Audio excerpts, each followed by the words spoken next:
So quiet. So first of all, welcome for our Monday night lecture series, Zones of Emergency.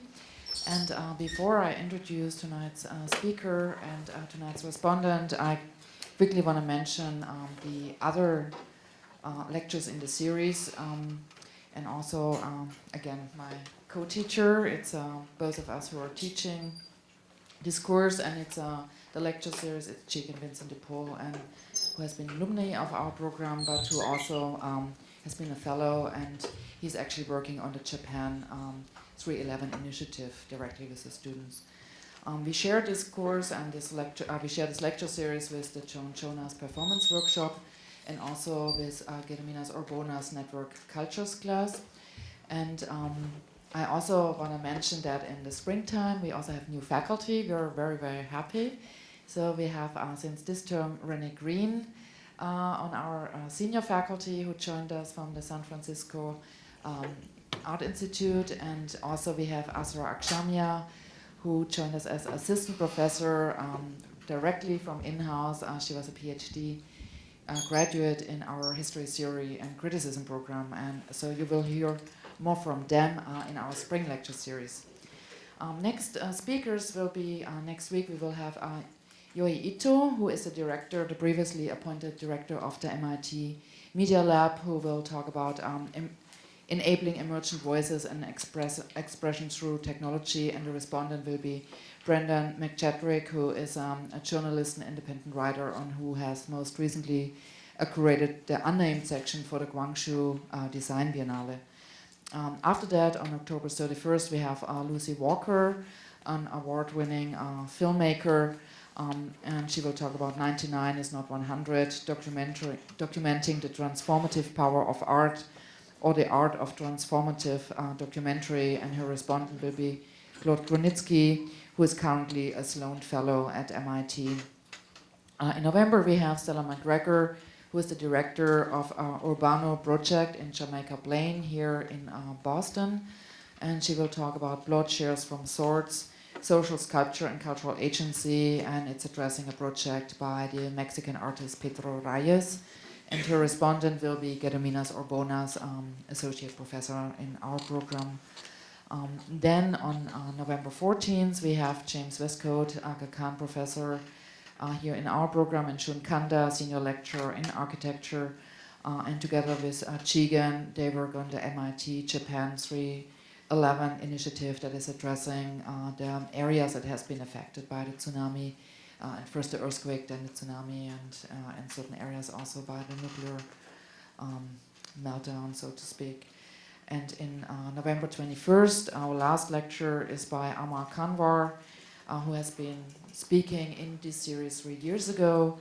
He's a filmmaker and artist, and he talks about the impermanent institution. And his respondent will be Bish Sanyal, a Ford International Professor of Urban Development and Planning and our previous head of the MIT faculty. And with that said, I want to shift immediately to our speakers. I'm really pleased to welcome Jack Persekian, curator who is based in Jerusalem, and I'm really glad that you could make it to the US and to join us. We wanted to invite you since many years, as a joint effort also with Urban Studies and Planning, and also with the Aga Khan program for Islamic Architecture and Art History. And I'm really pleased that it worked out, and I want to thank also the ICI for supporting this event and getting this tour together and help us to get you here. Jack is, he founded in 1992 the Anadiel Gallery, the first and only independent gallery for Palestinian artists in Jerusalem. And also more recently, he founded the Al-Mama Foundation to continue the gallery's mission and to further promote and instigate and disseminate the production of art in Palestine. In his talk tonight, Jack will share his experience, the challenge and the outcomes of creating a space for Palestinian artists in Jerusalem, having the methods for working in contested spaces such as Israel changed over the last years, and for sure they did. Does art have the potential to engage in a zone of conflict in different way than politics? And I think it will be really interested in the range of talks in this series, where we also explore with the students what do we mean if we say conflict, and what do we mean if we say crisis, and what do we describe when we say zones of emergency. And so it's really important also for our students to get this kind of input, to rather problematize what we so naturally sometimes categorize.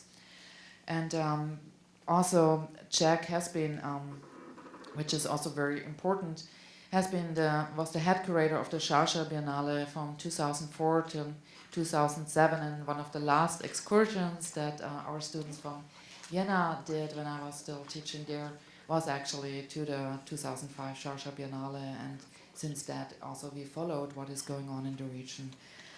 Jack also has been the artistic director for the Sharjah Biennial from 2007 till 2011, and most recently has been the director of the newly established Sharjah Art Foundation from 2009 till 2011. And I also want to mention Jack has been born and was living in Jerusalem, where he has been active as a curator and producer. And he also has done many shows in different parts of the globe, including the Middle East, like I mentioned already, Sharjah, but also in Abu Dhabi. He has been working in Brussels over years. He has co-created a show, Dubai Next Restaurant Kohlhaas, for the Vitra Design Museum, and in Weil am Rhein. And he also has been the curator of the Jerusalem show, the Al-Mama Foundation, which is a project that is more process-oriented and unfolding over the time. He has curated a show reconsidering Palestinian art in Cuenca in Spain in 2006, Disorientation, Contemporary Arab Artists from the Middle East in the House of World Cultures in Berlin in 2003. And there are numerous exhibitions that he has done on Palestinian representations in different parts of the world, including the official Palestinian representation, as that for the 24th Biennale de Sao Paulo in 1998, but also more recently in Venice. I also quickly want to introduce Nitin Sawhney, his respondent. Nitin doesn't really need an introduction here at MIT, I have to say, and what is maybe more new to everybody is that we lost him, because he took on an assistant professorship in media studies at the New School for Public Engagement this term, but we're really glad to have him back here, and that he still stays also affiliated through the Center for Future Civic Media here in the Media Lab. Nitin's research and teaching and creative practice engages the critical role of technology, artistic interventions, and do-it-yourself cultures among communities in contested spaces. And Nitin previously taught here in our program and was also further developing the network cultures and participatory media courses, both on an introductory and advanced level. But this practice was based on his own engagement, not only with the Center for Future Civic Media and the Department of Play that he founded, but also through ongoing researches and workshops since 2006 in the West Bank and in Gaza, where he has been teaching youth in video making and storytelling, and he did this in the capacity of as a founder of an NGO that is called Voices with Beyond Walls, and he will say a little bit more about that. He currently is finishing a documentary film, Flying Paper, about a participatory culture of kite making among children in the Gaza, for which he got support from a National Geographic. And now, last but not least, I want to thank our team. I want to thank Andrew for filming this, and we make these talks accessible on our blog in case you miss one. I also want to thank Chris Klepper, Laura, Kiki-san, and the whole team of ACT for providing that, and also our teaching assistants. But now, with no further ado, please let us welcome Jack Persekian.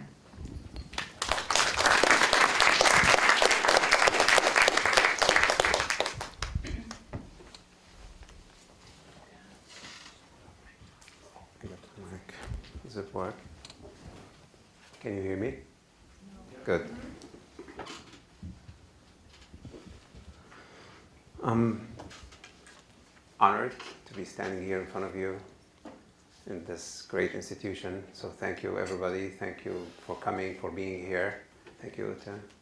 And of course, my gratitude goes to International Curators, Independent Curators International, the ICI in New York, who made this tour in the States possible. In the meantime, we'll see how this works. That's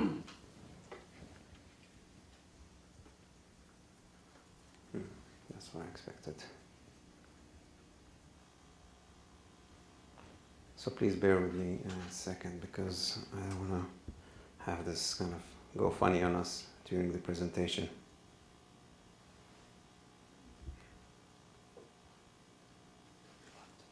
Okay, it's all here.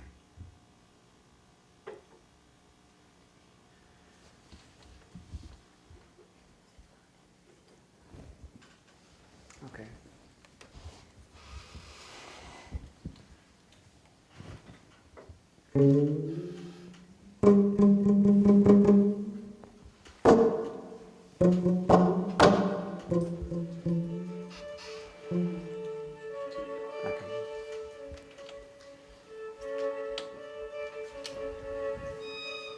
I was eager to get in touch with Mona Hatoum.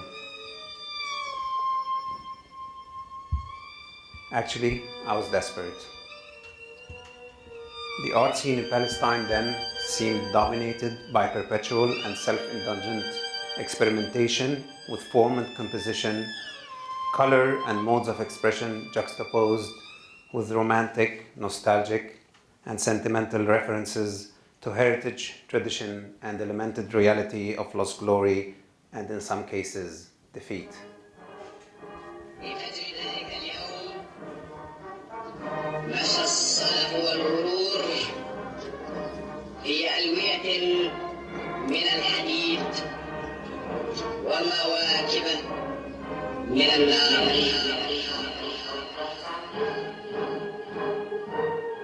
وكانت الأسود تربط في الجنبات على أكتاف السفوح وفوق القمم في يدها القليل من السلاح والكثير من العزم وفي قلوبها العميق من الإيمان بالله والوطن وتفجر زئير الأسود في وجه المد الأسود. I had begun to believe the only way to break out of the state of siege imposed upon us by the Israeli occupation, and at the same time that which is self-imposed as a mechanism to protect our fragile existence and identity, was by interjecting art practices that were not burdened by our limited vocabulary and cordoned horizon. I wanted to create strong linkages with the local discourse and acknowledge its lineage. And in doing so, to connect the local with the outside, avoiding the distrust and alienation that accompanies the foreigner parachuted in on the pretext that he or she knows better. So who could best achieve that? Mona Hatoum was my ultimate candidate. I had already worked with Nasser Soumi and others who happened to be living abroad, and in one way or another also represented the idea of bridging this divide. But Mona Hatoum was on a totally different level. That was 1994. We have every reason to believe that acts of genocide have occurred. Many acts of genocide as it say to make genocide. And that's just not a question. I pulled her up, explained on the phone who I was and what I hoped to achieve. And being in the days before email, we began fax correspondence in preparation for an exhibition at Anadiel Gallery in Jerusalem. Sadly, nothing remains of the faxes she sent. They were all on thermal paper and have long faded away.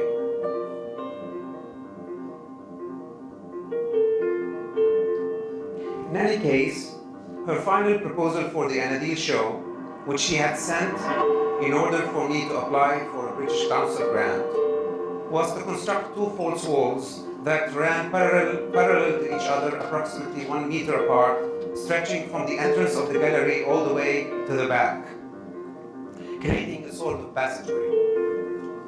Nails covering the entire surface of the two walls would protrude with their pointed ends out into this passageway.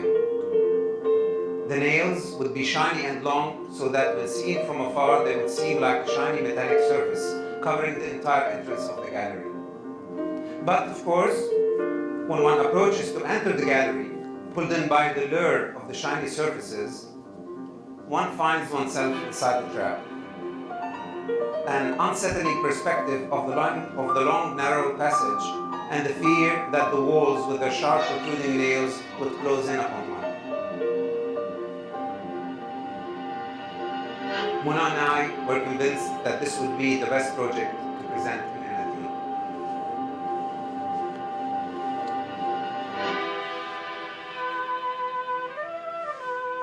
By sheer coincidence, I met Mona for the first time in Venice during the Biennale in 1995.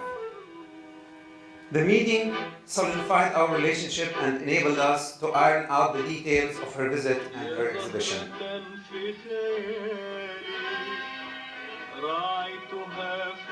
This was her first visit to Palestine, and she justifiably had some anxieties. The chance encounter in Venice helped us ease the anxieties, as I was able to explain in some detail about life in Palestine. And since she is a British citizen, I had already worked out her visit to the British Council and was able to give her both the British Council's and my assurances. She flew in March 1996, and the show in Anadiel was slated for April 1996. In April of 1996, Israel launched Operation Waves of Wrath against Lebanon, the climax of which was an attack on April 18th on UNIFIL headquarters in the southern town of Qana. Of the 800 Lebanese civilians who had taken refuge in the compound, 106 We spent almost the entire first week of her visit with the help of Rania and Stefan, working out the technical aspects of constructing the walls along the entrance of the gallery and fixing the nails through them in a slick and precise way. Mona was staying in a hotel just outside the city walls in front of the Damascus gate, while the gallery was inside the new gate. So every day she would walk back and forth through the souks of the old city. Each day she would pick up a few things from the market, and the most important item she picked was Nablus soap. I once heard on the radio a report lamenting the destruction of some of the soap factories in Nablus by the Israeli army in the incursion of April 2002, and I will get to that further on in the paper, that Arabs in general like to couple regions with products. They say you get the best pomegranates and figs from Taif, mangoes from Egypt, olives and olive oil from Tulkarm and Nablus, apricots from Baalbek, cherries and apples from Mount Lebanon, roses from Damascus.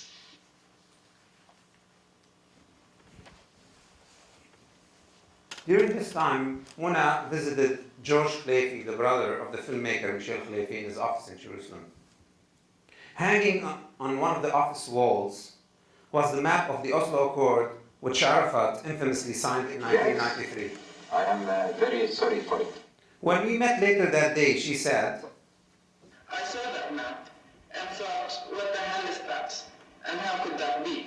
I don't know. Who's that crazy person who drew this map? You have to be fair, and you are speaking with the chairman of the PLO. I want to do it too. Thank you very much. from that moment on, all the plans and work that had been done for the Walls and Nails project was pushed aside, and she began to consider how and with what she would draw that map.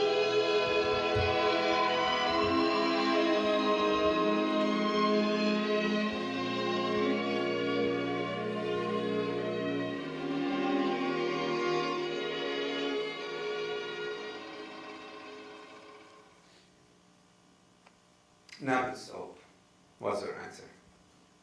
And she decided to get it from Nablus, directly from the factory that produces the brand Al-Jamal, which she remembered from her childhood.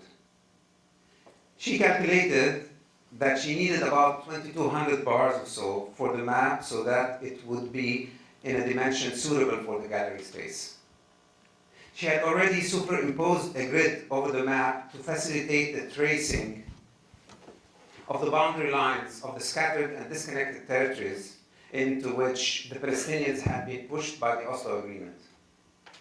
She originally intended to delineate it with nails, but wrote later, and I quote, "It looked quite aggressive and sad." So she opted for tiny red glass beads she had also bought in the market by pushing them onto the surface of the ivory white soap bars. The work was laborious, yet enjoyable.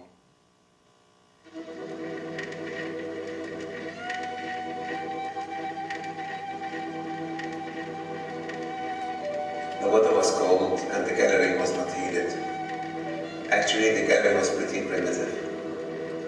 I just moved into the space which had been my father's bookbinding shop after losing the lease on my previous gallery space on the then prestigious Sawhney Street in East Jerusalem, the main business thoroughfare in the city. The Newgate area inside the old city, where my father's shop was located, was somehow out of the way. It is a quiet part of the town that functions mainly as an access route for people living in the northwestern part of the old city. Facing the dilemma of losing the lease, hence losing the gallery space, yet at the same time having finally nailed down one's commitment to a visit and an exhibition, I had to come up with a working solution with the little money I had. I had long ago realized that renting another space in a prominent location would not be possible, so my father's shop was the only solution. Yet the shop was full stuff from my father's closed business, and it was in a very poor condition.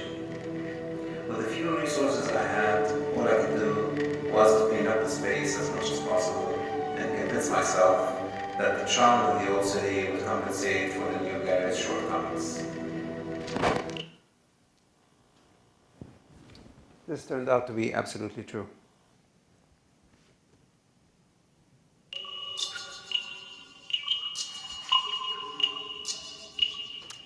So in spite of the cold, the smell of fresh soap immediately filled the space with a warm, nostalgic feeling, not too distant from memories of hot baths, which my mother would prepare for me during the cold winter days.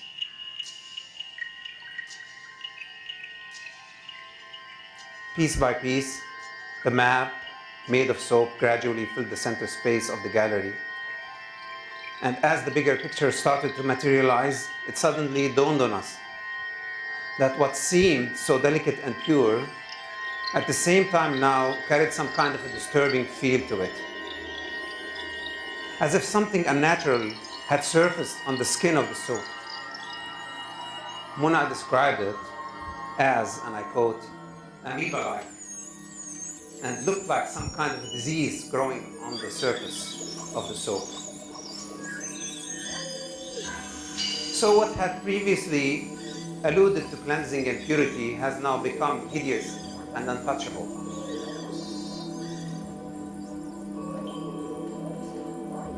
In my mind, all of this started to make sense with regard to the idea of Palestine as it was historically represented by the map we all knew too well, and some even wore on their chests and arms. And this fragmented and deformed map that represented the interim agreement between the Palestinian Authority and the Israelis. It dawned on me then that all the Israelis were after in these negotiations having sustained a big loss to their international standing during the first Intifada, was to break the Palestinian population apart, confine them to restricted and controllable areas, and dope the people with a false sense of peace. I thought that Muna's allusion to the unsustainability of the Accords through the use of soap, a perishable material, was just brilliant and a sort of slap in the face for all those who thought we were on the right path towards peace. When Muna was then asked during the opening of the exhibition about her opinion on the Oslo agreements and the map, she answered, and I am paraphrasing here, "With this soap, I wash my hands of this matter." In fact, one visitor asked Muna, and I quote again, "Did you draw the map on soap because when it dissolves, we won't have any of these stupid borders?" Yet present tense, the title Muna gave to this piece did not escape the controversy of utilizing soap as a medium for artwork in a place where amongst the audience you had hardcore Israelis whose memories of the Holocaust remain the bricks and mortar of their identity. So at the lecture I organized in the newly opened Al-Wasiti Art Center in East Jerusalem, where Muna presented her work and talked about the evolvement of her career, one Israeli artist who was in the audience stood up and in an accusatory tone asked Muna why she used soap when she must have been aware of its association with the Holocaust.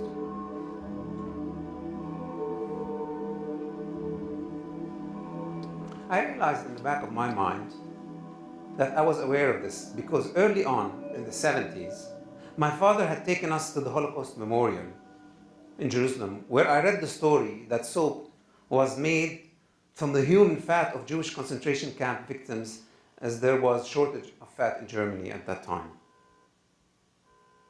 In that museum, there were pictures of soap bars marked with the initials RIF, indicating that they were specially made from Jewish fat.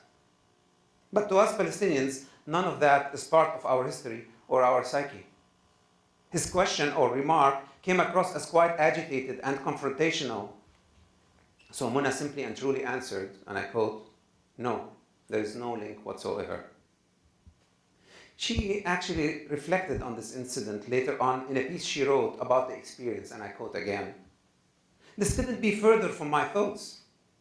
Those two different readings of the work give you an idea of the very different backgrounds and histories of the two cultures trying to coexist."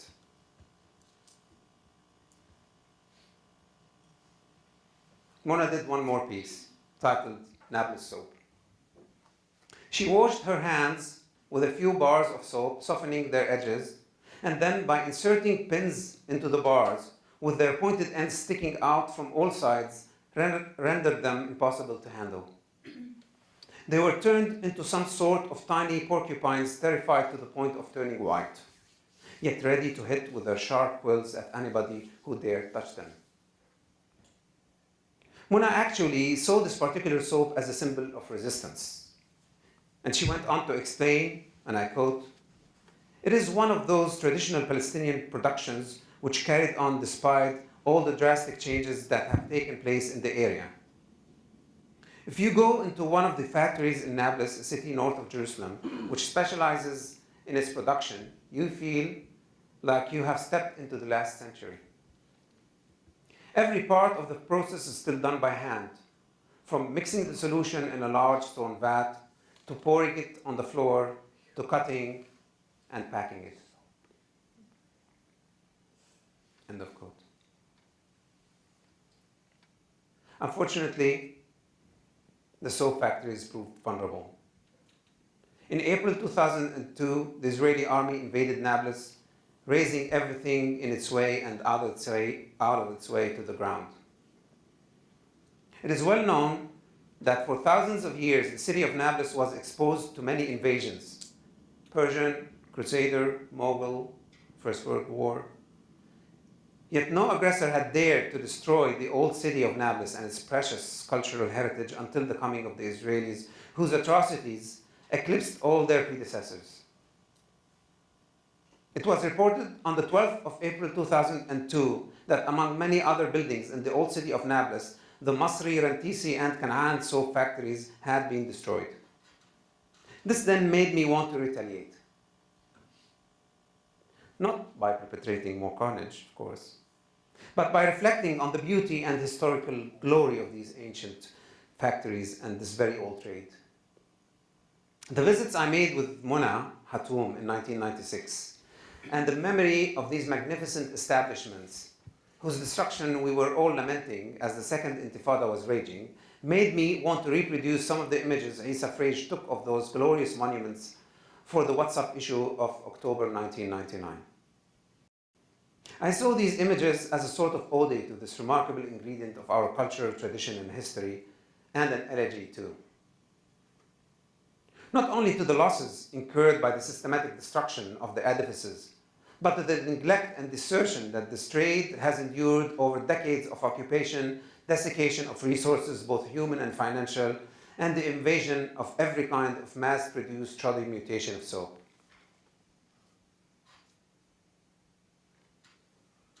Which I used to use, of course.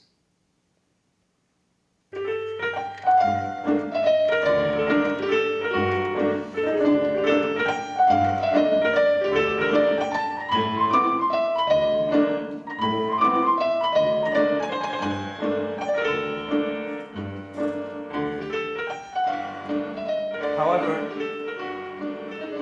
Nablus soap never left me, and I kept thinking about this amazing material and how I could use it in my work.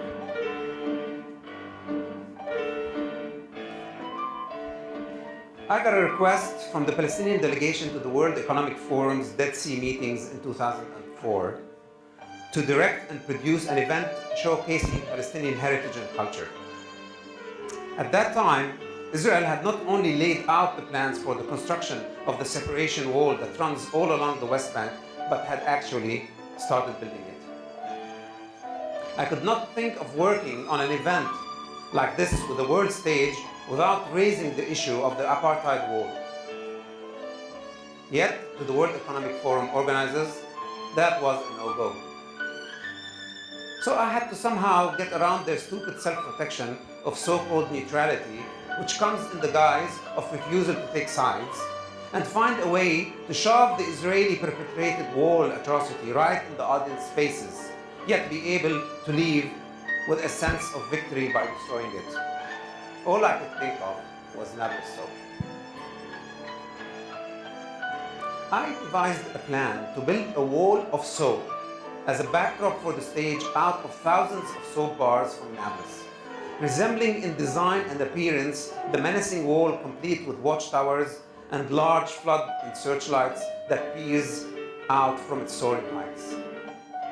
I explained to the World Economic Forum organizers that the design was wholly inspired by the way traditional soap factories stack up their produce in their factories and warehouses and had nothing to do with any wall. For the grand finale of the event, I asked the audience to come up to the stage and take a bar of soap as a souvenir brought all the way from Nablus. Despite the fact that the World Economic Forum organizers prevented any journalists from attending the event, there was one insider present, and the next day he wrote, and I quote, "Guests were asked to come up to the stage and tear down the wall with their hands. The World Economic Forum audience enthusiastically obliged the request. Guests started removing the soap cubes, creating dents in the wall, allowing the backlighting of the stage to penetrate in a gesture symbolically, of course, emphasizing that the real wall must come down too."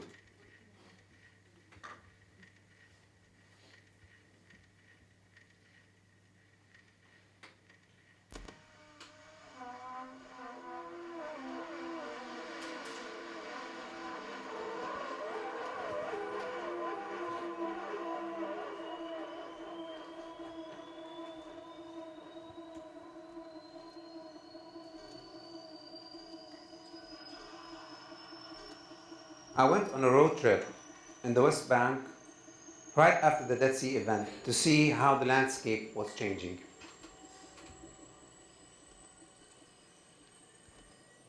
As I saw the wall being built, I remembered the initial project that Mona Hatoum proposed for the show in Anadiel. The two walls running parallel from the entrance of the gallery all the way to the back, with sharp protruding nails covering their entire surfaces, leaving just a very tight and narrow passageway for only one person to pass through. Yet in perspective, it would seem as if it's going to collapse.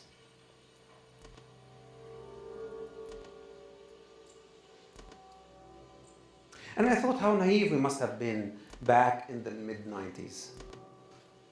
Thinking that we were in the narrow passageways towards a peaceful resolution to the conflict.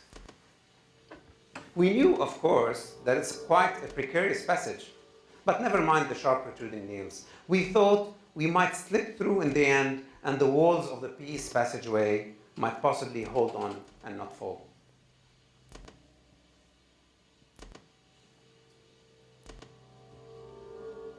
It turns out that it's only walls the Israelis were actually ready to build, not passageways. And with no way through. Actually, the only way they are paving for us now is the one way out of the country.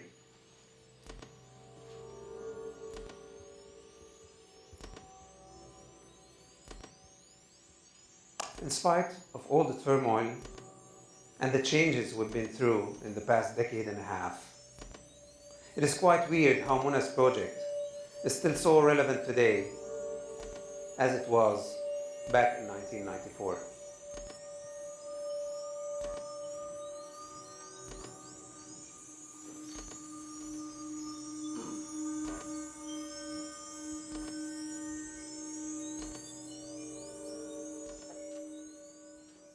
Thank you.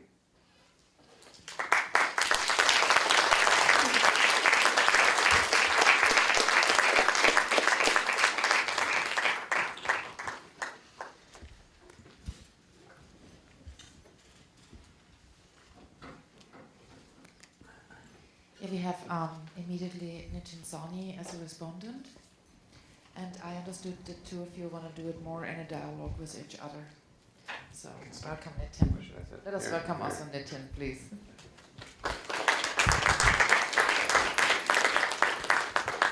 Thank you, Uta. I'll start with a few remarks. In July, just a few weeks ago, when I came back from Gaza, I came home to Cambridge and I was getting ready to move to New York. It was not a move that I was looking forward to because I'd been in Cambridge for 15 years. And I was leaving a lot behind. But as I was starting to pack and clear out my apartment for my new tenants, I found 3 bars of soap.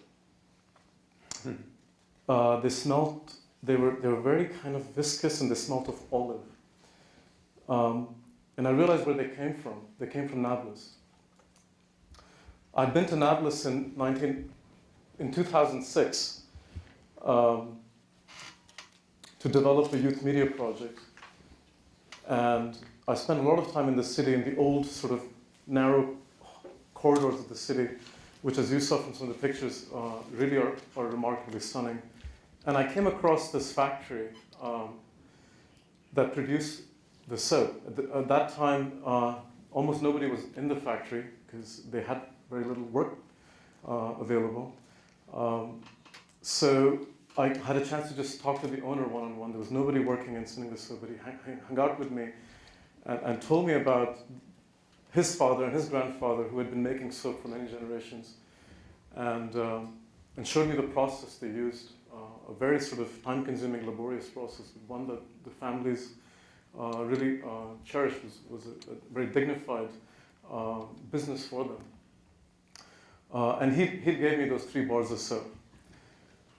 So rediscovering that soap was very important for me. It brought back all those memories of my time in Palestine. What brought me to Palestine was another collaboration that I'd had, similar to Jack's collaboration with Mona. It was with a filmmaker. And I think these collaborations are very important in helping situate the way we intervene in such difficult, contested spaces. This is a filmmaker I met many years ago, and his name was Giuliano Mirkamis. Giuliano has a Palestinian father and an Israeli Jewish mother. And he set out to build a theater in the north of Palestine, in a town called Jenin, which his mother had started many years ago. He was trying to reinvigorate the theater, start the program going again after his mother passed away 2 years earlier. And this was what brought me to Palestine, to work with him on the theater, to help develop a audiovisual digital media program. And we spent several years, as I went back and forth over the last few years, conducting workshops, building his team, training them. So it was, and Nablus was one of those places where I also spent a lot of time working and doing one of my first workshops actually in 2006 with children in the refugee camp, doing digital storytelling and video. In April of this year, I got a phone call and I realized that Giuliano had been killed just outside the steps of his theater, for reasons we will never know.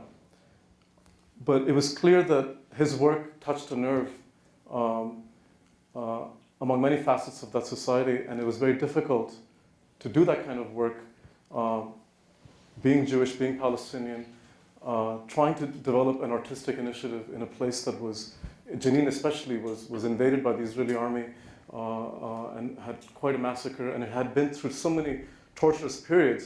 And Giuliano really wanted to develop a creative space, a theatrical space, an artistic space for the next generation to continue doing that work. The theater continues today, and many of us who are trying to go back and continue to work in those places recognize how hard it is and how important it is for us to continue that legacy. Now, Mona Hatoum is quite a prominent artist. She grew up in Lebanon, is of Palestinian descent, has shown her work all over the world. In fact, this year she received the Joan Miro Award in Barcelona. I believe she'll be getting the formal award next year. And one of her important ways of working, she started really in performance and video and drifted towards installation work, but she's always had a fascination for everyday objects, found objects, and embedding new meaning in those found objects, whether that's new identities, new threatening or messages of fear, or new symbolisms. And I think it was very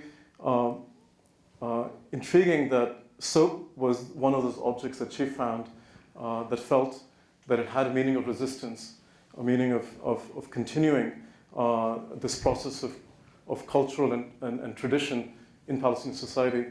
And as Jack points out, their collaboration also kind of mirrors the trajectory they took at that point in time during the Oslo Peace Accords. In 1993, as you may have recognized, there was real optimism in the Middle East that there would be a final negotiation, a pathway towards a solution, and both sides were beginning to really speak to each other in ways that hadn't happened in 50 years. That renewed optimism allowed a lot of collaborations to happen, allowed a lot of arts cultural initiatives to begin. And I think that's around the time when you were beginning to work with Mona. And there was an optimism that maybe that art could surpass and find a way to bridge these really challenging ethnicities, conflicts, and so on. By 2000, all of that unraveled, and the Second Intifada, or the uprising, began through a series of provocations from both sides that led to a great deal of violence. This is actually when I first got involved as a graduate student at MIT, unable to understand why the violence was uncontrollable, and what we could do in civil society to promote a form of peace and just find a way to understand what was really going on. So as we saw in their collaboration, the soap took on a very different meaning in this latter half of their work as the whole process began to dissolve. And it was very clear that there is no easy solution in the Middle East. Conflict may be here to stay with us, and the challenge is, how do we as artists, filmmakers, and cultural practitioners intervene productively in this kind of a contested space? Is it really about bringing the two sides together? Is it about trying to highlight the injustices and the challenges that one side tends to experience over the other? I think this has been very important in Jack's work. I actually worked with Jack many years ago in 2008 when I was in Jerusalem. The Al-Mamul Foundation, which Jack started, hosted me to conduct a series of workshops in the city of Jerusalem. That was the first time I worked in the city, and was a fascinating experience. One, I couldn't find my way around the city. Jerusalem is one of the most complex urban zones I've been to, not only because it's a historical city with many identities, Armenian, Christian, Muslim, and Jewish, but it's been constructed over 2,000 years as this labyrinth. The only way I found my way around Jerusalem was with the kids that I worked with who knew Jerusalem inside out and would help me find the Anadiel Gallery whenever I got lost. But Jack's team was very particular about having me work carefully with another part of Jerusalem which I'd never been to, which was the African community in Jerusalem. These are Sudanese and Ethiopian refugees who have come over the last, since the 60s and 70s. And I never knew that African sort of ethnicity even existed in the old city of Jerusalem. So we conducted one workshop with the African Community Center, and in parallel one workshop with a refugee camp, which is part of Jerusalem municipality, although it's divided from the wall, by the wall, which is called Shofat Refugee Camp. So the only way that these kids would ever see each other is if we took them across the wall.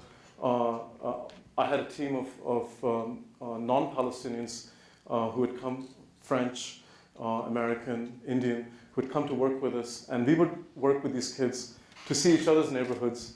We did photographic mapping, we did video, performance, theater, and had them each talk about their own neighborhoods and show each other their neighborhoods and construct imaginative stories together. This work was since exhibited at Al-Mamul in their gallery, which you saw pictures of, and also in the refugee camp itself in Shofat and many other places around the West Bank. What was intriguing at the time was we were looking for some funding to support this work. We often work completely with very little funding. But that year I said we're going to try and build this as a program and capacity building, and let's look for some funding. And what we decided to do was get it funded through the Palestinian Authority, which is unusual. I never go to the Palestinian Authority for funding, but we said, well, this year the PA had decided, in fact, the Arab League had decided that they would make Jerusalem the Arab cultural capital. And it was kind of a moving, the cultural capital had been in Morocco before, and it was Jerusalem's turn. But it was an Arab initiative, was not recognized by Israel as a cultural capital. And many of the programs within the Cultural Capital Initiative that the PA had sponsored were very problematic for the municipality of Jerusalem, which was obviously an Israeli municipality. One of those was a literature festival that had been organized around that time in the city and was disrupted and closed by the Israeli municipality. So we were very nervous, Jack and I, about what would happen if we take this funding and do this project and it's shut down. Luckily, our kids were pretty much under the radar. They filmed in the city, but despite a few disruptions in the traffic flow of the city, most of the time the initiative was not well known until the very last day when we printed booklets and brochures about the project, and we had this big gala opening. The French ambassador embassy came for the opening and all of this. And Jack took a look at the booklet and he said, we have to burn these booklets. We have to do something. Because the booklet said sponsored by the Palestinian Authority. And that would be immediate grounds for detention for all of us at that moment in time. We didn't know what to do, so we stuffed them all in the refrigerator. Somehow we proceeded to have our opening, knowing full well that what we were doing was challenging and problematic. I mean, this is the kind of conditions that Jack works in every day. I only had a slice of that experience. But it was very important to understand the role of institutions like Al-Mamel in trying to create a space for creative agency in a contested place like Jerusalem. What Jack didn't mention is that every year they run a festival in Jerusalem, the Jerusalem Show, where Jack invites a number of international and local Palestinian artists, about 30 every year, to have a residency in Jerusalem. And if they can't come to Jerusalem, they can submit their work. And over the summer, many of them come and work. I met many of them when I was there. And then they create a festival that really takes place in the city. Storefronts, coffee shops, all of them become part of the festival. And so instead of trying to draw audiences to the galleries, the gallery goes out to the audiences, to the community. And for 10 to 15 days, it really lights up the city, literally, with video projections, with contemporary work that would be befitting of any biennial around the world.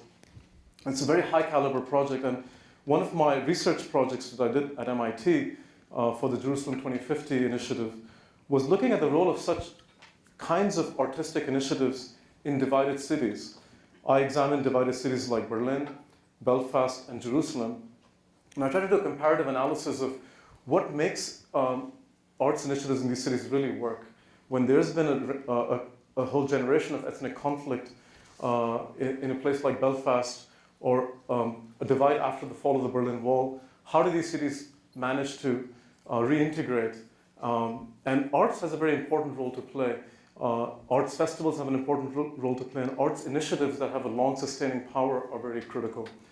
Now, it's very different to do this in Berlin and Belfast, where the municipality actually believes in that kind of integration. Jerusalem is a different story. The municipality actually does not encourage that, and it's very difficult for initiatives like Jack's to actually sustain that in that context. So I was very impressed with how they found ways around that, creative ways around that, to project ongoing Palestinian identity, arts and culture, despite those kinds of restrictions. So let me stop there with my remarks, and maybe in our conversation, more of this will come up. Maybe I can start, Jack, with a couple of considerations you've had to do. I know that when we met for breakfast this morning after many years, I had a chance to catch up with you. Mm-hmm. And one of the things I didn't know about was that you've also been trying to create an initiative called CAMP, mm-hmm. which is a contemporary art museum in Palestine, as a response to traditional art museums when you don't have a physical building, when you don't have a physical place to sustain those kinds of arts. I was really intrigued about the kind of virtual approach you're taking to CAMP and how you're engaging the diaspora in that. So maybe you can say a few words about CAMP and where that's going. I mean, this work that I showed, Muna's work, and many others that have been produced in the context of the artists coming to Jerusalem and working there and producing something that engages with that context, I thought somehow told the stories about the place from different perspectives. And with time, I thought that if I can put together all these different stories, then there's an alternative take on the situation through the eyes of the artists, if I may. So I talked with the artists, and they were all in favor of kind of donating the work that they produced to this collection that I imagined would be a nucleus for a contemporary art museum for Palestine, which made much more sense to me rather than the kind of traditional way of collecting artwork from Palestinian artists over the years and saying, this is art from Palestine and this is what the story is. So I thought this is a story from different voices and voices of people who are not Palestinian. And I thought that, we as Palestinians should have a museum that have a kind of multiplicity in terms of the way we look at the issue or the conflict, because the Palestinian conflict is not only an Israeli-Palestinian conflict. It's a conflict that involves so many peoples in the world and so many countries everybody is implicated, to start with the states and all the Arab countries, and So, and I started thinking practically of the thing. Okay, everybody said yes. Where would I put the work? Can I stuff it under my bed or somewhere and keep it at home till one day we'll have a building, or one day we'll have the means to build a museum? I thought, of course, the answer is no. No artist would agree to that. And even if I had a place to store them, no artist would agree that their work is stored permanently till there is a venue. So I started thinking, how can I, in the meantime, find a venue for them? But also another question that came to mind was, okay, even if I find the venue, I don't know how to do it. I mean, I'm not a trained, kind of museologist or, conservator, and I don't know how to catalog and do all this stuff. So we need to learn the system. And of course, I looked around in Palestine. Very, very, very few people know that. So I said, okay, maybe you should combine this by also not acquiring a place, which, as I said, is quite difficult financially and, of course, physically, because to find a place in Jerusalem would be a kind of also a political statement.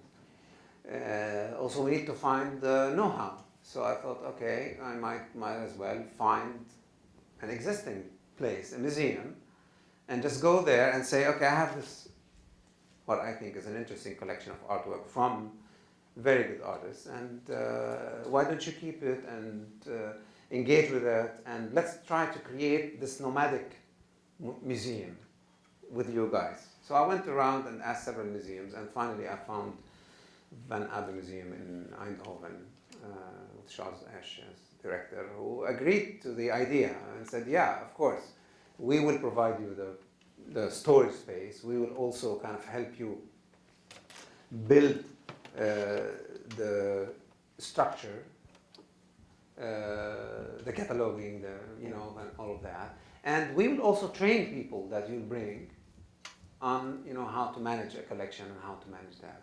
And we will allow, of course, as the rest of our collection is available for curators to engage with, we will also kind of put this as part of that. And I thought, wow, this is fantastic. Then I achieved, I've answered the questions.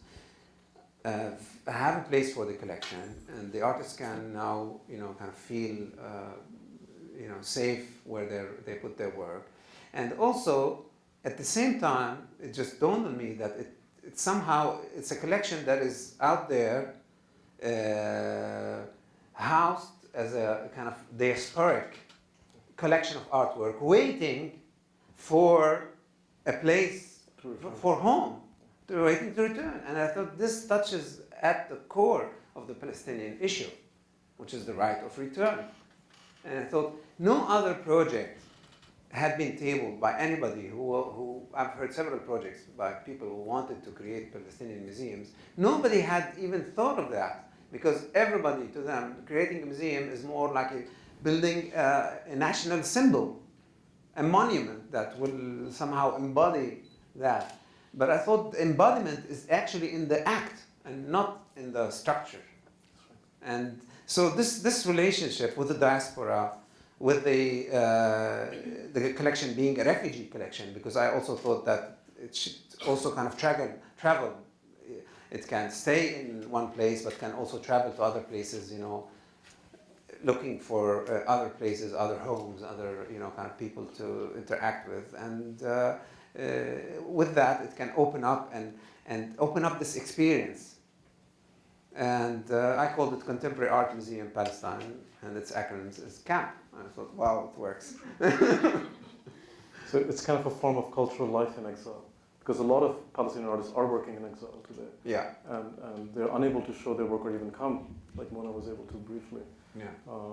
So how do you really foster that large diaspora? Because I would say more than half of the Palestinians today are now in the diaspora. How do you relate to them? I mean, if you talk about, let's build a museum in, I don't know where, of course, my condition is that we build the museum in Jerusalem. Some proposals were, okay, let's build it in Ramallah, let's build it I don't know where.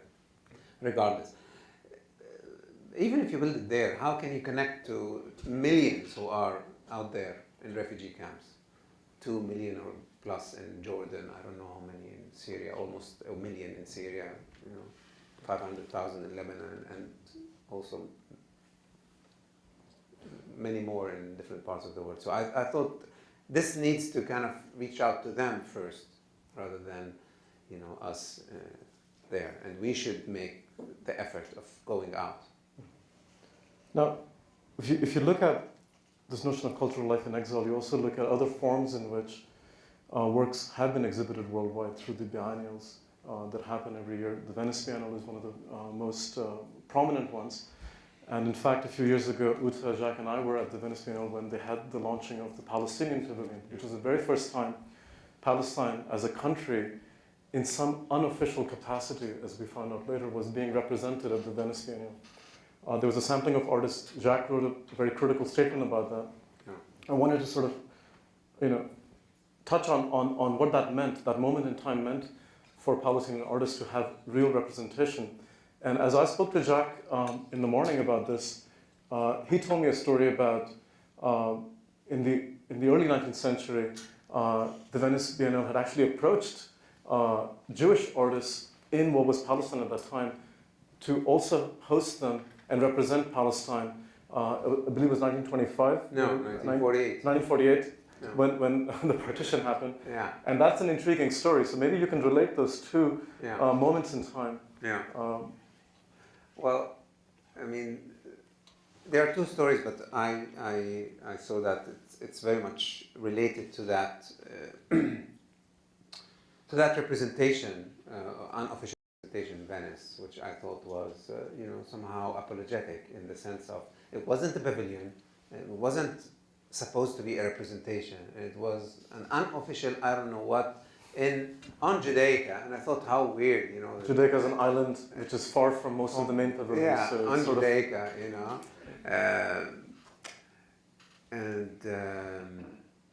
so I said no. I mean, if there would ever be a presentation, it has to be in Giardini, and in particular that space in between the Israeli pavilion and the American pavilion, because there is enough space there that we can fit some kind of Palestinian representation. I mean, I know it's a bit tight. I can show you the image. You're used to tight space. Yeah, but I mean, it's no problem, But it's somehow so symbolic that you're sandwiched between Israel and the United States. I mean, you don't need to put art anyway. You just go and stand there and put a sign and say, Palestine. And then I've connected it with a story that Yonah Fisher told me once, where he says, and I have it in the computer, I can show it to you, where he says that, and I've read it in one of the catalogs actually, a catalog by a group of Jewish artists called the New Visions. And but I forgot the names of the artists. And so a group of Jewish Italians were in contact with a Jewish artist in Tel Aviv, of course, who was a Jewish Italian artist in Tel Aviv, who was part of the Artists Association then, of course, the Jewish Artists Association, and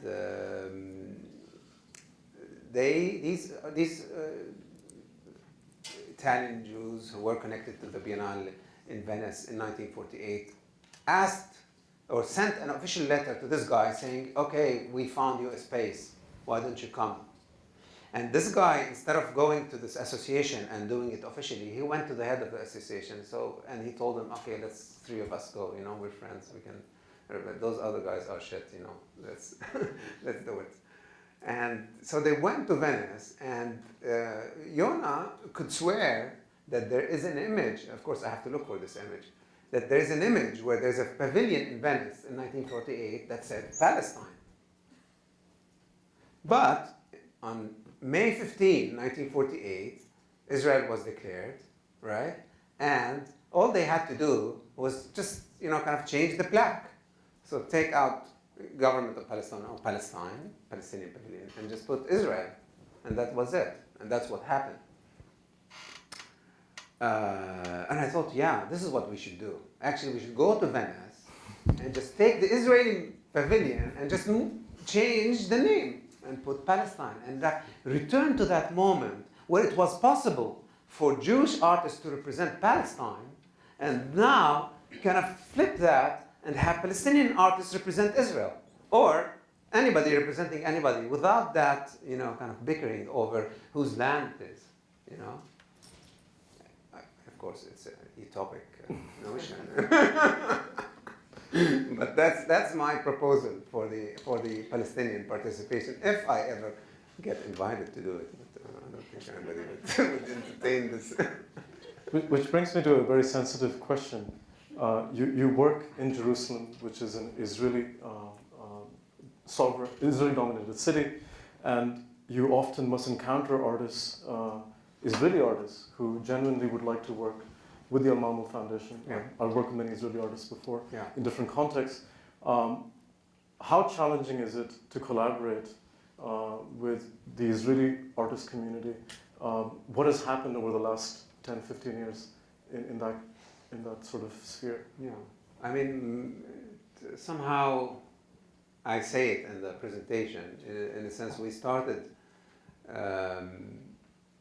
in the early 90s, and you mentioned it, of course, that we started with the hope, and we worked, and we tried to bridge the gap, and we tried to work together and find ways to kind of bring artists from both sides and, collaborate. We did, actually 3 of us, did a project called the Mobile Seminar with Larry Abramson and Siman Mansour, and we took artists, of course, Israeli and Palestinian, on a tour of many cities, Israeli and Palestinian cities, and we met several people, and we had different discussions. But that was a time when everybody, the people, were invested in the peace process, when people believed in it. But then gradually, the politicians took over, and it gradually, kind of was usurped, was stolen from us, and animosity became the currency. And with the second Intifada and the wall, that's it. Everything was shut down, and now it's a crime for Israelis to come into Palestine because they can get arrested if you can. You break the law. On both sides, of course. You can't come here, you can't go there, and nobody can talk to anybody. And now, any notion of working together or could be considered as, the fig leaf that you're trying to cover up, the whatever, the atrocities or whatever. And that normalization becomes like collaboration, and collaboration is a crime. And kind of the mentality of the revolution. Collaboration is I'm not saying that. Well, let's not touch on that. But so that's really the crux of my concern, is if the arts can't allow that space for Israelis and Palestinians to work together, how are we going to? How do we get there? Is it basically a dead end? Or what will it take? Or do you feel the political situation has to be? I think art is too weak. The art community is way too weak to even influence anything. I mean, you've seen great, for example, films and movies, great art coming, kind of really criticizing what's happening very harshly. I haven't seen any change. On the contrary, what you see over there are more hardcore, radical people on the streets who are basically, calling the shots. You see more people driven out, more houses confiscated, more settlements being built, more checkpoints, more, kind of crazy. I don't know how they invent these regulations and laws where they prevent you from doing this, and if you do that, then you lose your residency, or you lose your permit, or you lose something. You marry somebody who you think you love and you want to be with, but this person is from that town. You cannot go to him, or she cannot come to you, and and then you end up divorcing because it doesn't work legally with the Israelis, and it's so complicated. And the problem is that we're so exhausted from, day-to-day life, trying to figure out how to go from A to B, how to do this, how to manage that, how to, get around this. And so it just kind of blocks your horizon, and you cannot see further than all I got to do is get rid of them, and then it's conflict, and then that's all. That's, as I said, that's the currency, and so I think that probably the onus then is for Israeli artists to think about their role and their expression in tackling that issue of colonial occupation in a very vigorous way.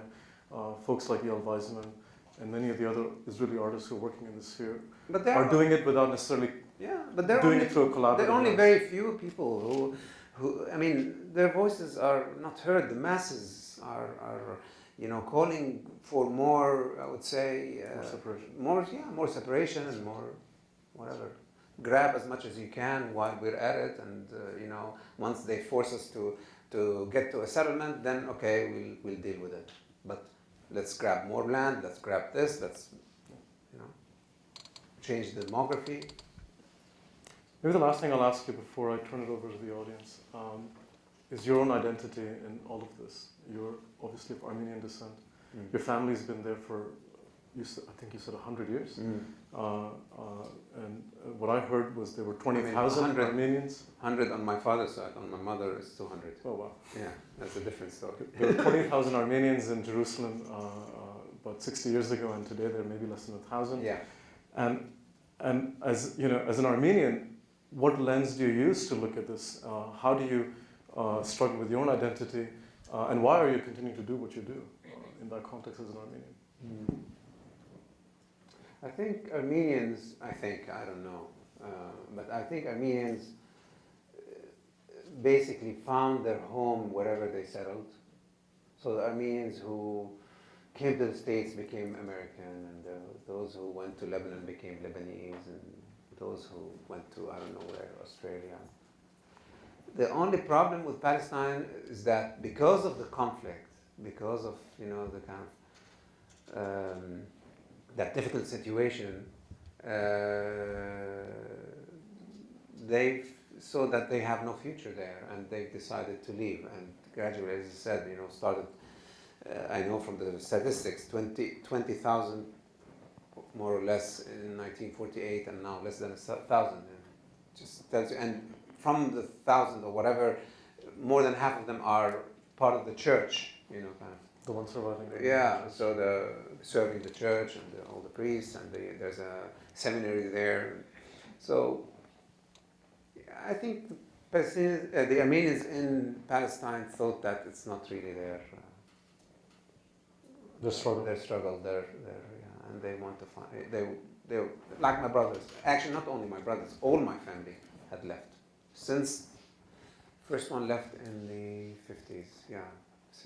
57, and then uncles started leaving. Everybody left, and so I'm the only person who's there from Persekians. Leish. I'm trying to get away from answering this question. I don't know. I'm stuck, I guess. I don't know. I mean, it's a question. It's like it's like when you're passionate about something and you feel kind of very much involved, and you just want to see it through. And I was given responsibility early on, not by choice, of course, by just happening to be there, because as Uta said, I've created this gallery in 1992. And it was the only space, so automatically it became kind of the address for the art scene in Palestine, and became a reference point. And hence I was, in a sense, projected as the spokesperson, so to speak, of the art scene. And I, enjoyed it, and I went with it, and I've learned as I went with it, and it just kind of made sense. It gave me meaning to what I do. And that's why it's very hard. Wherever I go, I went to Sharjah, as you mentioned. I was there for 7 years working there. But at the same time, I was still working in Jerusalem, and I never left. So I was like kind of commuting back and forth all the time, almost every month, back to Jerusalem. I don't know what the future holds, and I don't know. But I sincerely believe that deep down inside, it's going to happen in my lifetime. It's it's gonna, something's gonna materialize. I hope it's not like we have Palestine on one side and Israel on the other side, and kind of there's this big wall between us, and we should not speak to each other. I hope that's not the solution they come up with. I actually was telling Samir, but I never managed to do this 2050 Jerusalem 20. My idea was that instead of them building a wall, I thought maybe they should dig a river. And just separate both sides by a river. It's too dry. Jerusalem is way too dry, and it needs some kind of a water element. And just like use the bridge. I was talking to people here, and they were saying, "Oh, it's in Cambridge. Oh, I can't come to you. We're in Boston." And I thought, oh, this would be the way to separate it. At least build something that is a sacred river, maybe. Yeah, something that is, and then we can find a way to communicate. But then a war, I don't know. I don't get it. Thank you. You're welcome.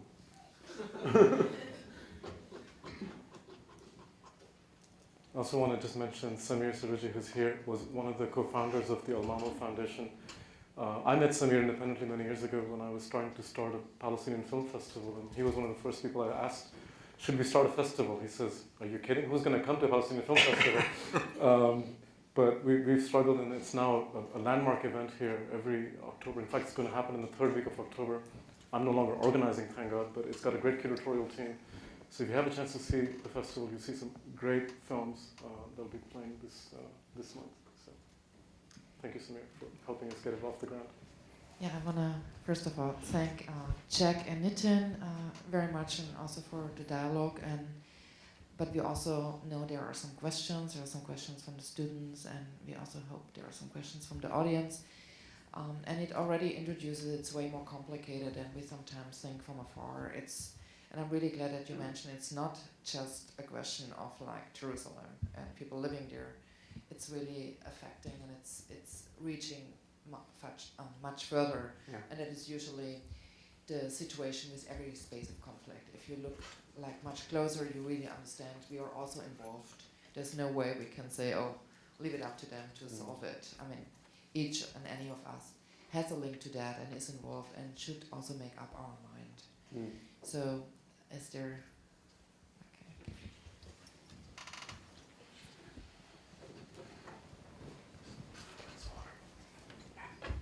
Hello. During your presentation, you said that you feel that the art community now is too weak to make a difference.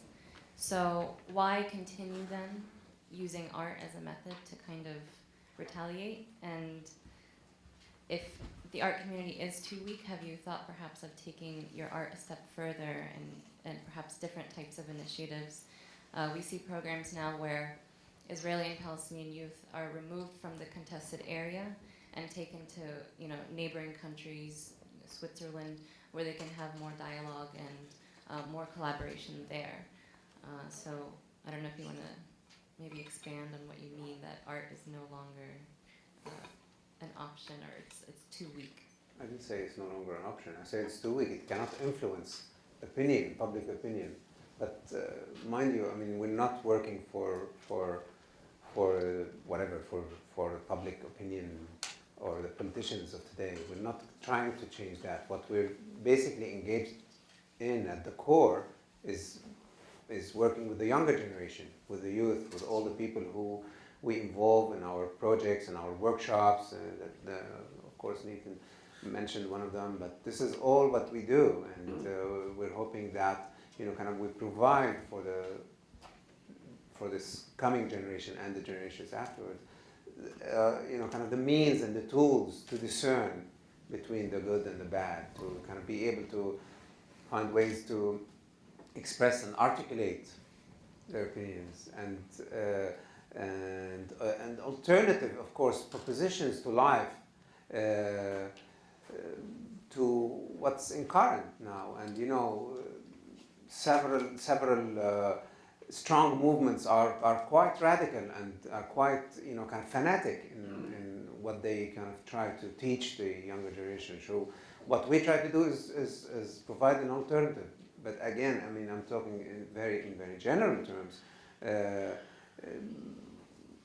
From my experience, what we've done, as strong as it is, was basically taken as an element of decor, and people who are, you know, kind of decision makers never really kind of took heed in what we say or do, and it's just like kind of said, you know, it's something that, yeah, it's nice, it's good, it's entertaining, but never really taken.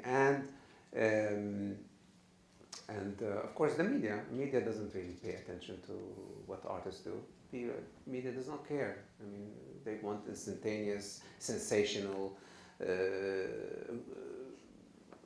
what's the word, you know, kind of really gross, whatever, images and information, and that's what they're looking for.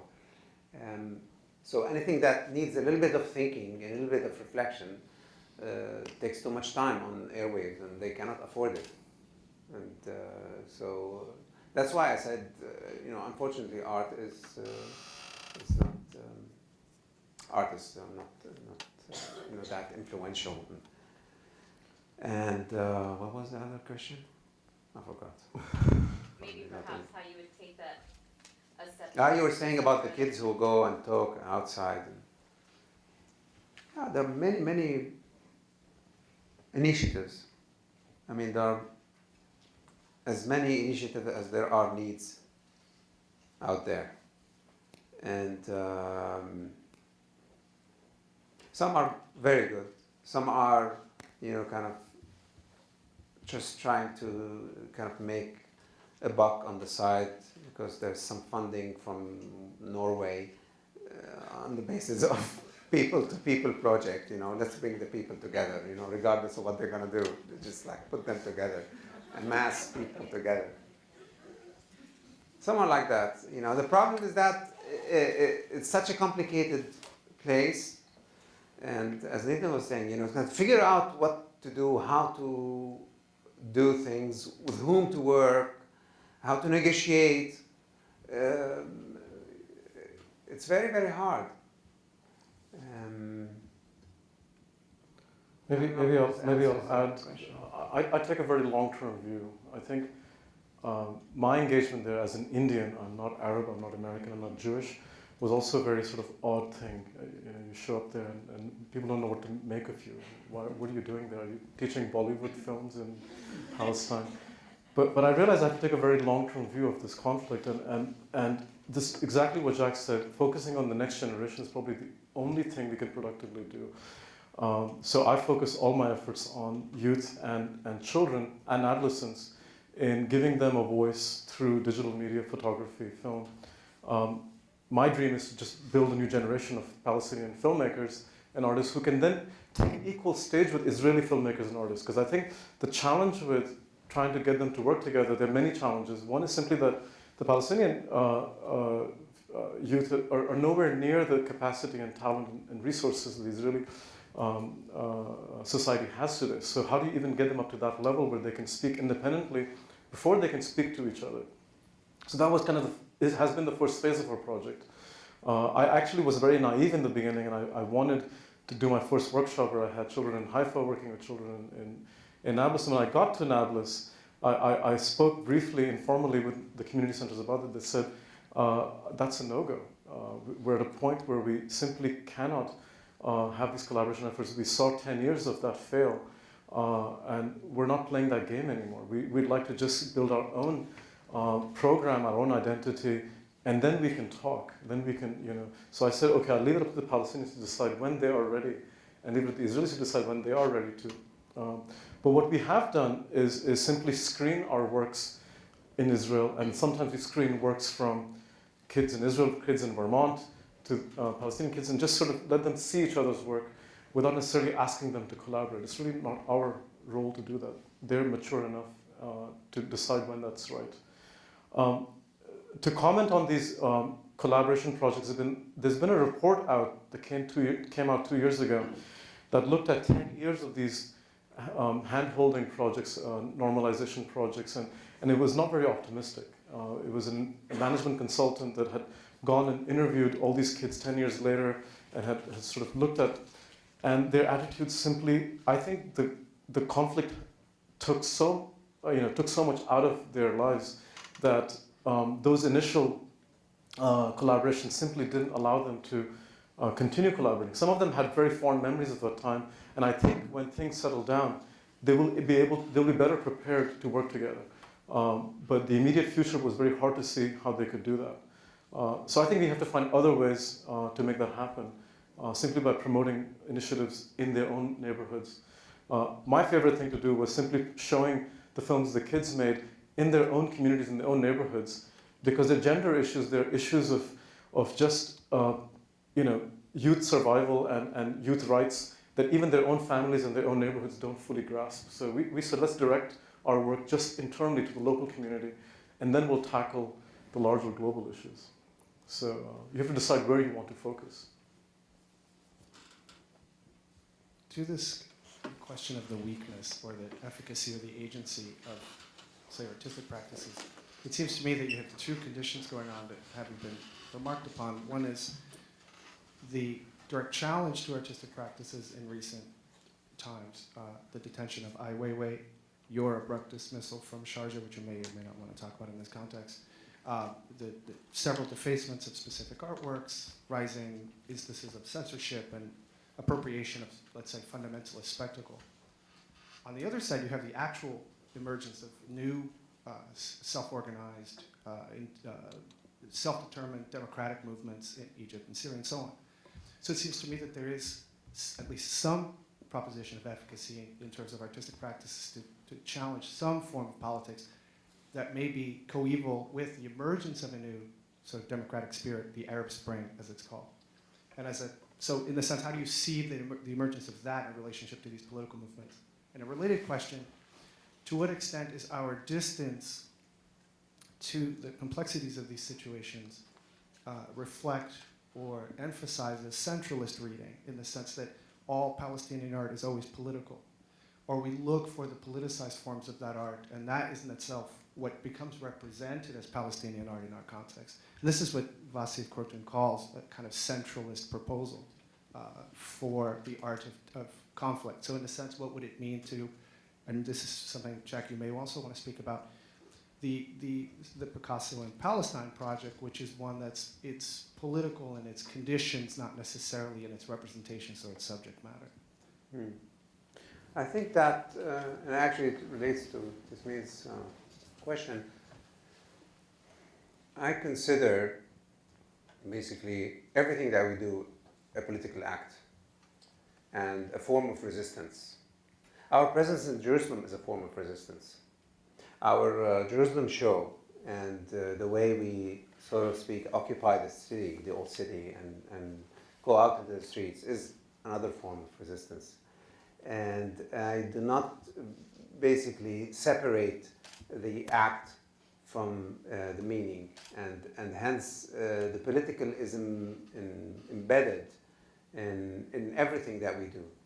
I would even go further than that and say living there is basically, the actual, kind of being there, waking up in the morning, deciding which direction to go, where to buy this stuff from, who to engage with and who to refuse to engage with, are all based on this construct of the politics that defines our existence over there.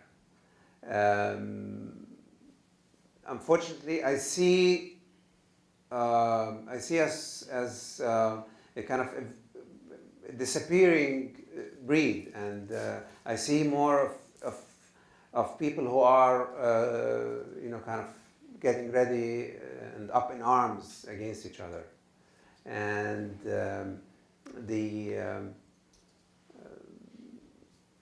I think the agency that art provides as much as it makes sense to us, in many circles and in many situations that have a kind of more pressing and urgent, kind of situations,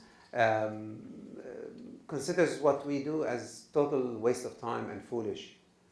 And hence, how do you basically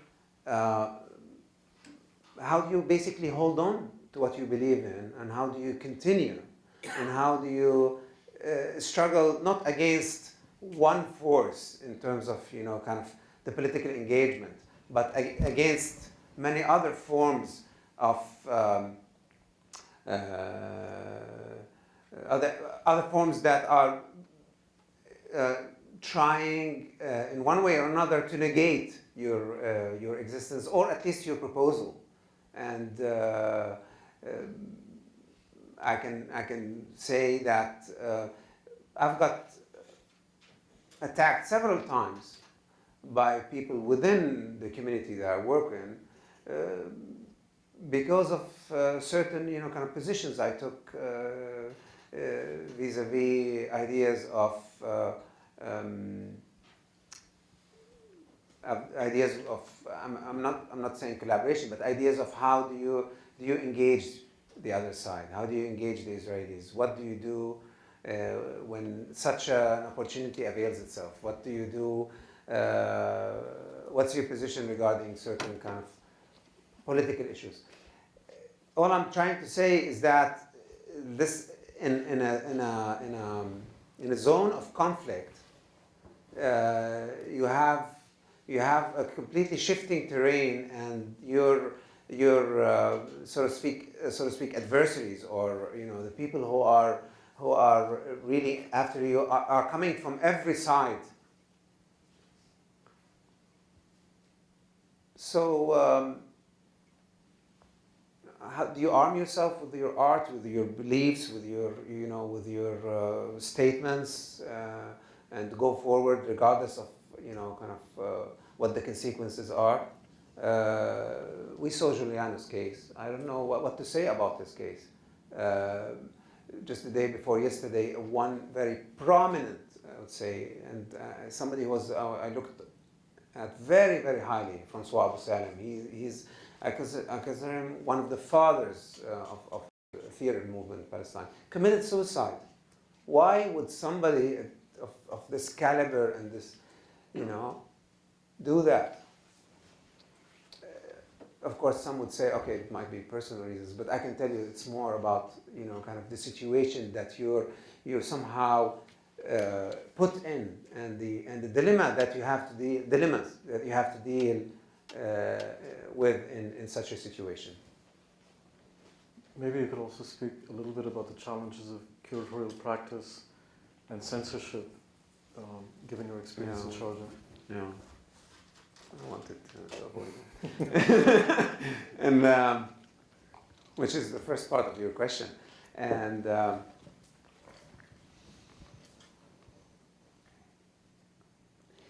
I always believe that there is room for negotiation, and hence whatever I try to do, be it in Jerusalem or in Sharjah or anywhere else, is to negotiate my position and the boundaries that I'm allowed to maneuver within. And what was interesting in Sharjah is that I could push those kind of boundaries, and I could negotiate. And every time I would do something, I would renegotiate that position, and I would try to push further that kind of envelope. And I thought that there was a sort of understanding. We could speak a kind of similar language, and we could understand each other. As I told you this morning, because you asked me the same question, and I told you, I mean, what happened in Sharjah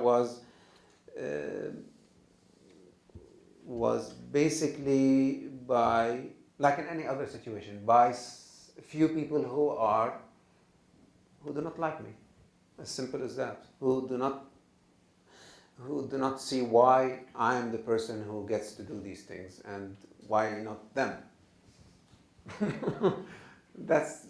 That's really going down to the bottom line. But Sharjah, and I think all the other places, are open and tolerant to kind of start a negotiation at a certain point. But of course you have to start middle way, you know. You have to come halfway and they will come halfway, and then you start negotiating and you take everything and you contextualize what you do, and you try to explain and try to draw meaning from what you do.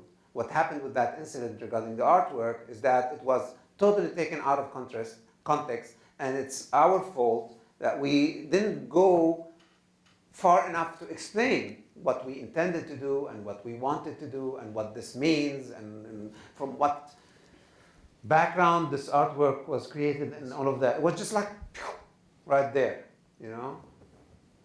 And so like that is a weapon for anybody to kind of flip it around and use it against you. It's a mistake. I said that and I will repeat, it's a mistake. I would have negotiated, had I known, I would have negotiated it and I would have found a solution, because I've worked there 7 years. Ute said she came twice, right? 2005 and 2009. And saw the progress. And the progress was, yeah, I mean, the people are actually eager and open and wanted to see more. But thinking about the movements in the Arab world and thinking about, okay, now is the moment where people on the streets, young people like you know, were able to go down and really change everything and turn things around when everybody thought it's impossible. But a lot of us have doubts, and that stems from the fact that as much as we have, you know, kind of energy and the will to change, unfortunately there are other forces who are stronger than us, that are more organized and but less, of course, spontaneous, who are, you know, basically lurking and waiting for the right opportunity to kind of, you know, take on when there is this chaos and really people have not figured out who's really in control. In Egypt, for example, it's obvious it's the army in control. So what did change? We don't know. We don't really know what really changed. And we're waiting for the next election, so what's going to happen? But we know from Algeria, which is the case of the artwork, that when Algeria went to and wanted seriously to go to elections and to elect a party or whatever, and then when they elected the Islamic Party, the army did not like it. And then they annulled the elections, and civil war, you know, kind of burnt everything. And 10 years, they massacres. They killed each other like crazy. So is this going to happen in Egypt? I hope not. I don't think so. But this is we read in history that this was the case. And what this artwork in Sharjah that had kind of ignited this problem was talking particularly about this case, about this woman who was raped and who was in an asylum and who was, you know, basically telling the story of what happened to her. And how these people, in the name of God, in the name of Islam, pretended that they, you know, they're spreading the word of Allah. They were basically going around killing and butchering and raping and doing all of that.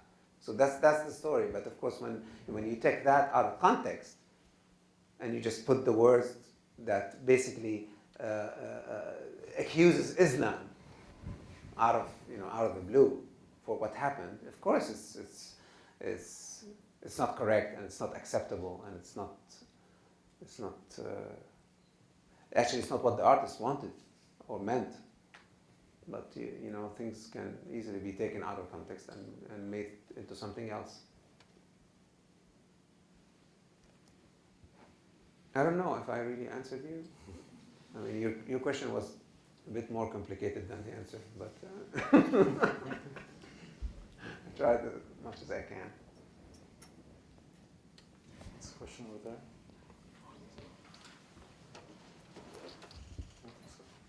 So him.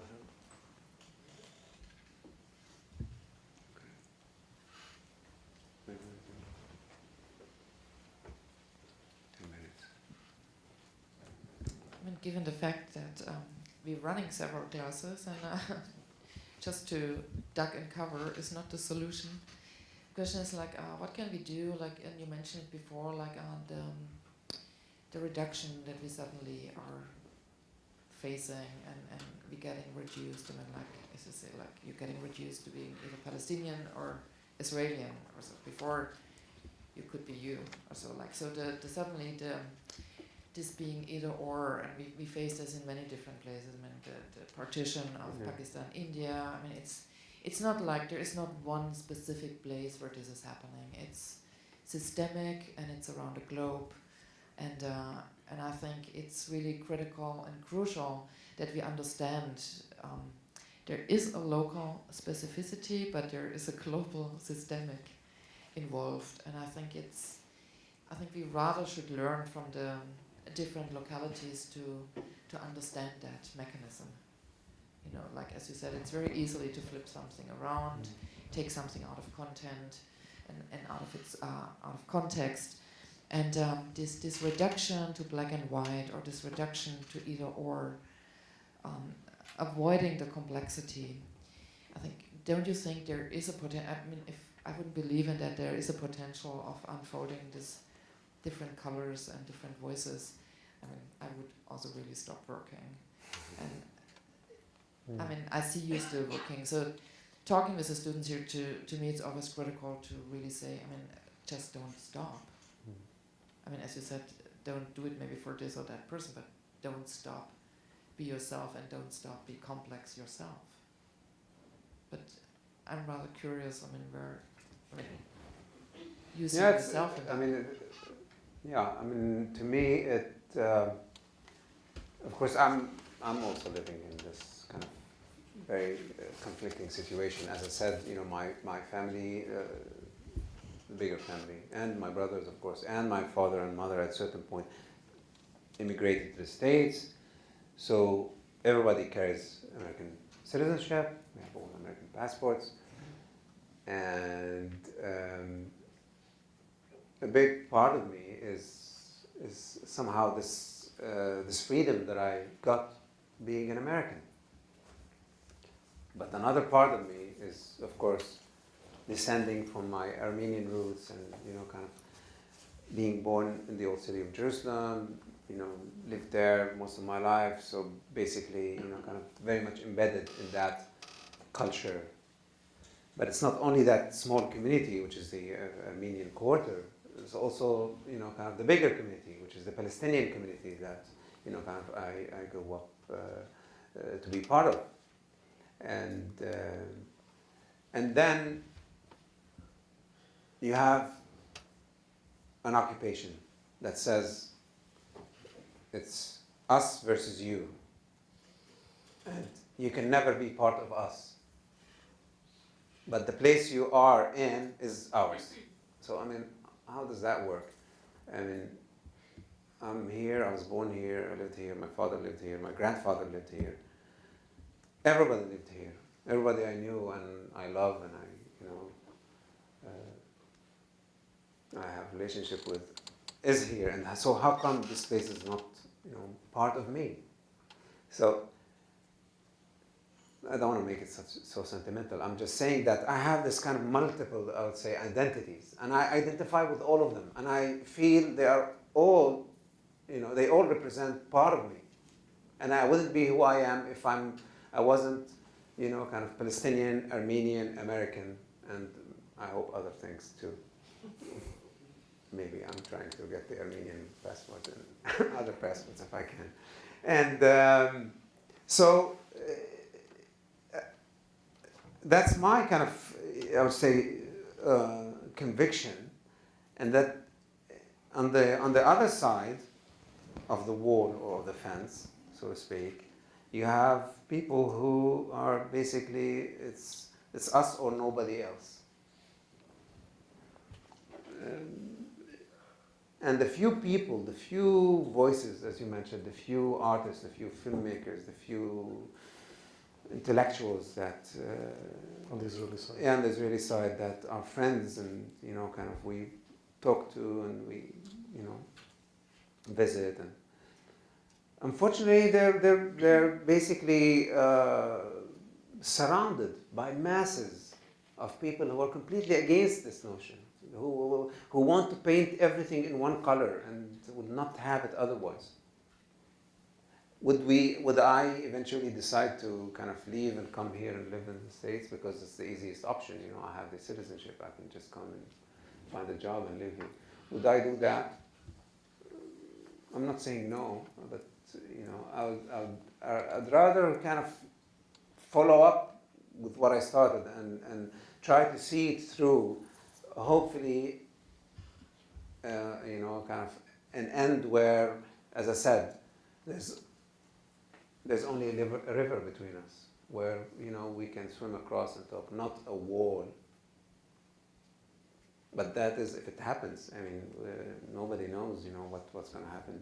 It's so much. I mean, you saw the resistance for just declaring a symbolic declaration, join the UN. So every day I read the paper and it's like resistance. The US is resisting. I don't know who is resisting, and they're going to veto it.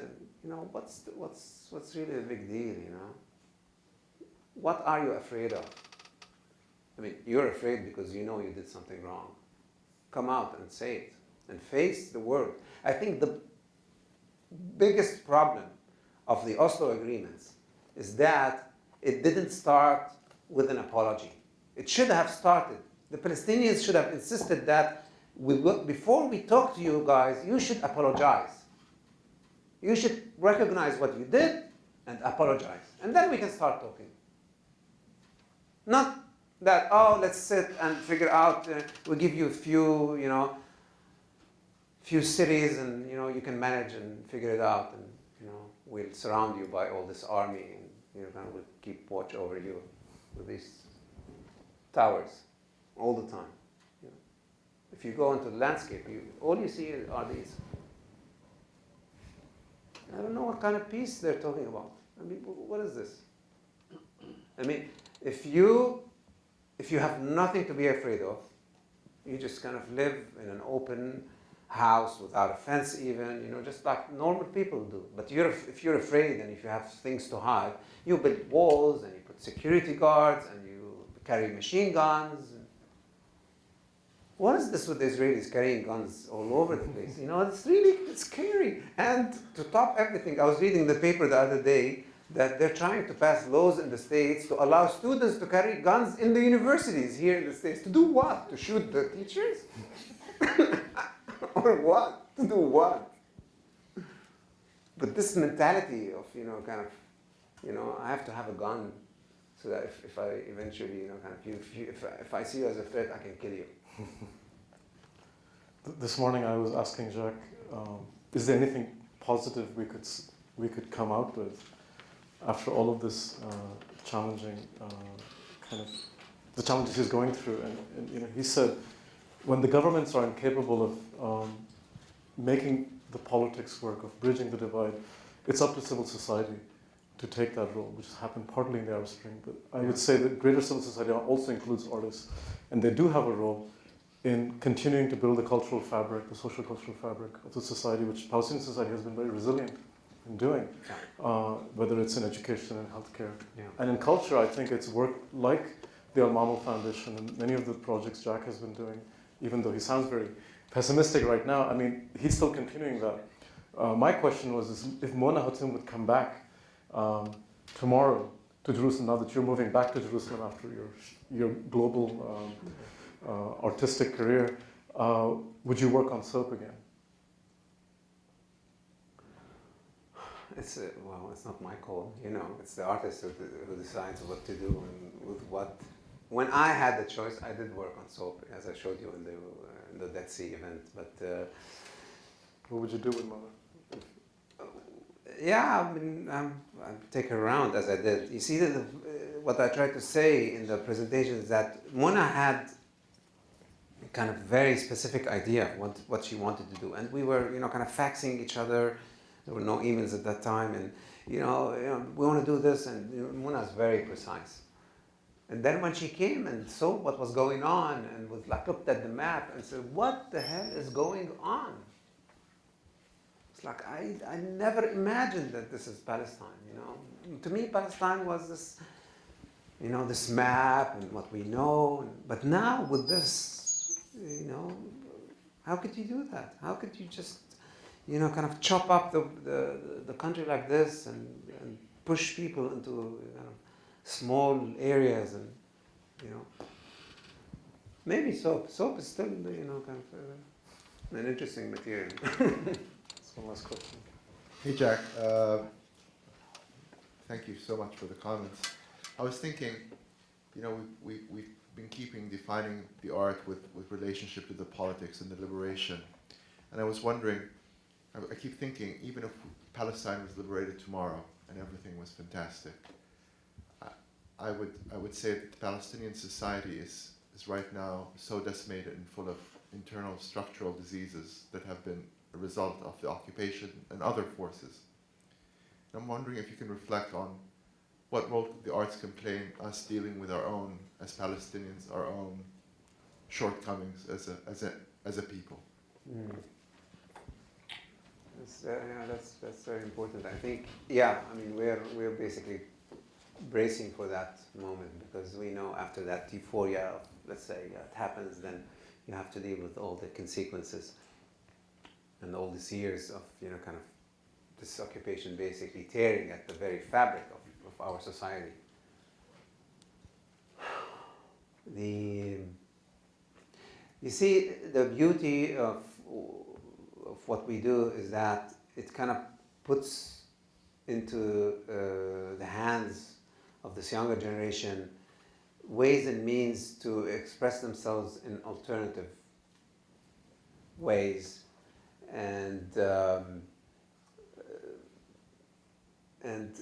basically providing them with the freedom to talk about issues that they otherwise possibly cannot express it by writing it and the whole notion that kind of work in culture and the arts in general, kind of be it that music and visual arts or theater or whatever, what have you,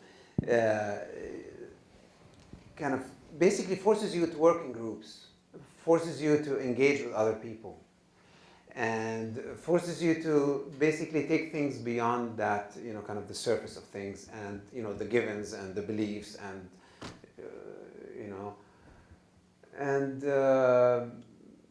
so I think from what I see is that there is a possibility that, the art community would be able to kind of basically engage a kind of much bigger public and be able to be influential, at least going through that, going through the channel of the youth into the families and the families through the bigger community. And as I was telling Nitin this morning, is that one positive thing that we saw, even though the deterioration and everything, the breakdown and eventually the intifada and the war and everything, at the same time, as I said, I started with Anadiel, and it was Anadiel and nothing else. And now, if you look around, there's at least 8 or 9 institutions that are dealing with visual arts, not to mention the theaters, not to mention the cinema clubs, not to mention the music, that Bill State University, the National Conservatory, and so you see that,